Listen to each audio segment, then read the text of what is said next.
I have a message. I have a message for President Macron. Today, Israel is defending itself on 7 fronts against the enemies of civilization. We're fighting in Gaza against Hamas, those savages who murdered, raped, beheaded, and burned our people on October 7th. We're fighting in Lebanon against Hezbollah, the most heavily armed terror organization in the world, which was planning an even greater massacre than October 7th on our northern border, and that has rocketed Israeli towns and cities for nearly a year. We're fighting against the Houthis in Yemen and the Shiite militias in Iraq and Syria that together have launched hundreds of drones and missile attacks against Israel. We're fighting against terrorists in Judea and Samaria who are trying to murder civilians in the heart of our cities. And we're fighting against Iran, which last week fired over 200 ballistic missiles directly at Israel, and which stands behind the 7-front war against Israel.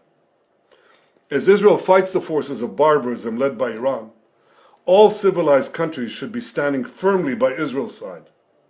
Yet President Macron and some other Western leaders are now calling for an arms embargo against Israel. Shame on them.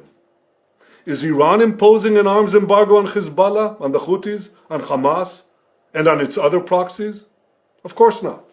The axis of terror stands together. But countries who supposedly oppose this terror axis call for an arms embargo on Israel.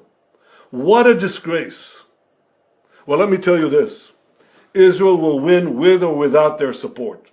But their shame will continue long after the war is won. For in defending ourselves against this barbarism, Israel is defending civilizations against those who seek to impose a dark age of fanaticism on all of us. Rest assured, Israel will fight until the battle is won, for our sake and for the sake of the peace and security of the entire world.